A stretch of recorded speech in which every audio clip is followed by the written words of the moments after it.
Hello， 大家好，我是 Barry。今天我们来聊一聊 Kindle 服务退出中国后，该如何更好的继续使用 Kindle。参考目前我在用的5种方法，特别是最后一种方法，你只需要稍微设置下，就可以在一个 App 里完成资源查找，到最后直接推送到 Kindle 上，堪比官方服务的无缝体验，让它除了盖泡面外，还可以继续发光发热。今天的这份视频主要为2类人准备。第一类就是在多个电子书服务中犹豫和观望的人，在 Kindle 服务退出中国后，看看是否还能继续使用。第二类就是长期在使用 Kindle 的人，觉得 Kindle 符合目前你使用的习惯，不想再去折腾其他的电子书服务，特别是手上还有亚马逊遗产 Kindle 实体电子书的人群。为了照顾大部分的观众，视频也主要分为2个部分。第一个部分就是 Kindle 服务退出中国后带来的影响和体验。如果你还在犹豫和观望，可以从这个部分看起。第二个部分就是我整理的如何更好的继续使用 Kindle 服务的方法，包括大家最关心的资源和推送问题。你可以根据你的实际情况跳转到相对应的章节观看就好了。希望今天的这份后 Kindle 时代生存指南对你有所帮助。在咱们开始抱团取暖前，先日常求关注下。如果你还没有关注我的频道，可以先点个关注，我会每周更新有趣且实用的数码评测和软件体验，说不定哪天你就能用上了呢。先回答下有些人的疑问，为啥 Kindle 退出中国了，你还用 Kindle 的服务？也不怕大家笑话，最主要还是懒得换。可能10年前 Kindle 的硬件和服务方面在市面上没有对手，随着越来越多的厂家加入到电子书的领域，现阶段可以有更多或者更好的选择。我是从初代 Kindle Paperwhite 就开始使用，后来换到次新版本的 Kindle Paperwhite， 它的优势也很明显，硬件非常耐操。我的初代 Kindle Paperwhite 至少用了5年，到我卖掉它的时候还一切正常。你可以在二手市场上看到大量的 Kindle 也证明了这一点。加上它充电一次管用1个月以上的电池和清晰的字体显示，这些都是优点。缺点就是对比市面上更高配置的硬件，它的翻页做笔记的时候系统就有点慢了。从产品体验上看，做好电子书的硬件和阅读体验其实有很多可以优化的地方，不过 Kindle 做好了最基础的那些。我在想下次我换的时候只是用力了这款产品而已，并不是它做的不好。再说下 Kindle 的服务，亚马逊最早在2023年6月30日就停止了电子书店的运营，然后在1年后的6月30日停止了云端下载服务。也就是说 Kindle 在入华11年后正式关闭全部服务了，进入到后 Kindle 时代。亚马逊退出中国市场的原因有多方面，除了泡面市场被外卖占据外，除了中国市场太卷了，本土有很多优秀的电子书平台，比如微信读书、掌阅、文石、多看等等，大家可以在手机上免费的获取到电子书资源，导致 Kindle 在中国的收益不如预期。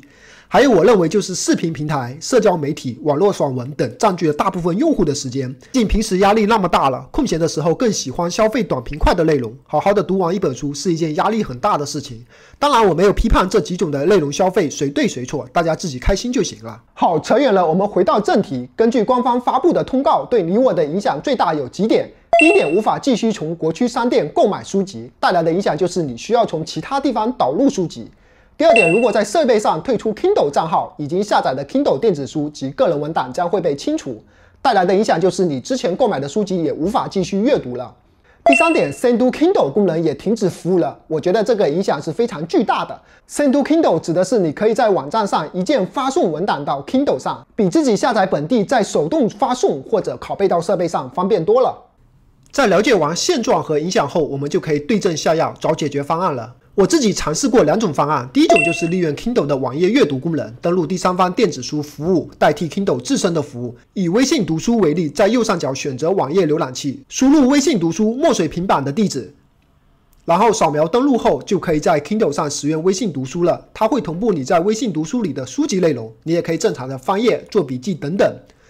这种方法没有啥准备工作，直接上手。缺点也很明显，由于它实际还是在网页里阅读，你必须连接上网，而且翻页、笔记速度都非常慢，体验上其实是非常差的。第二种方案就是从根本上解决问题。既然国区服务不能用了，身为一个数字难民，我们要做的是啥？当然是逃难，可以迁移到外区继续使用那里的服务。这里可以注册一个外区的亚马逊账号，我自己用的是美区。注册的方法非常简单，网络上有很多教程，就不重复了。需要注意的是，你在注册新区后更换新账号前，最好备份一下 Kindle 中的一些书籍和笔记，记录下书籍的阅读进度，把 Kindle 连接到电脑，拷贝复制文档里的所有内容就好了。事前工作做好后，再登录新的账号 ，Kindle 服务也恢复了。你除了可以在商店里购买书籍外，还可以使用自己找到的电子书资源，以文档的形式发送到 Kindle 上。接着我们来谈谈怎么找到资源和继续使用 Send to Kindle 服务。这里离不开最大的赛博图书馆 Z Library。不过，由于这家赛博图书馆经常被上头突击检查，导致门店地址一直更换。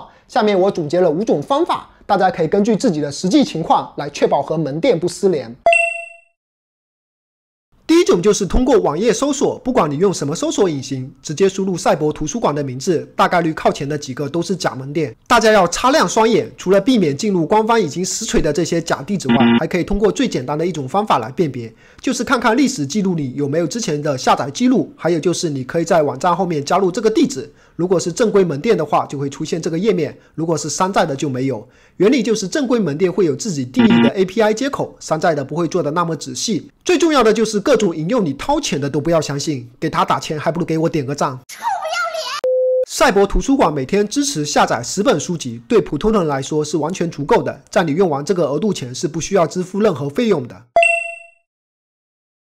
第二种是图书馆提供了个神奇邮箱，你只需要往这个邮箱里发送任何内容，它就会在回信中回复最新的门店地址。根据官方介绍，它大概会在3到5分钟后回复。我用了一下，不知道什么原因，实际在1个半小时后才收到回信。不过时效性不重要，能返回正确的门店地址就够了。第三种就是使用他家的客户端，目前支持 Windows、macOS、Linux、安卓，下载安装后登录账号就好了，它会自动帮你连接最新的门店地址。我也把所有的官方安装包打包好，放到置顶评论中，大家可以直接取走安装。第四种就是关注门店的社交账号，他们会在社交平台上发布最新的门店地址以及一些公告，你可以在官网最下方找到他们的官方账号，包括小飞机、小鸟和小象。官方是没有什么公众号和微博的，请注意甄别。以上的4种方法都需要你访问门店地址，下载所需要的文档到本地，再上传到 Kindle 中。如果你不是捐赠者，无法使用门店提供的 Send to Kindle 服务，使用上还是有那么一点点的不方便。最后的第5种方法可以完美的解决这个问题。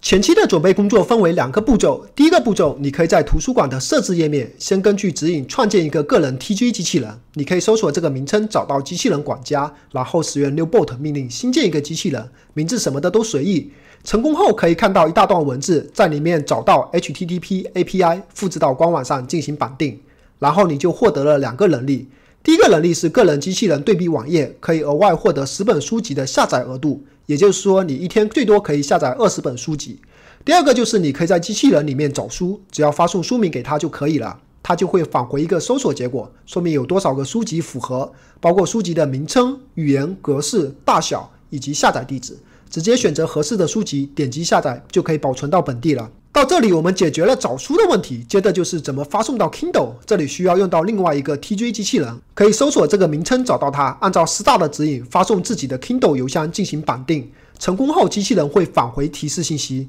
你可以在亚马逊的 Send to Kindle 里找到 Kindle 邮箱的地址，然后把机器人给我们的邮箱添加到亚马逊的个人文档的白名单里。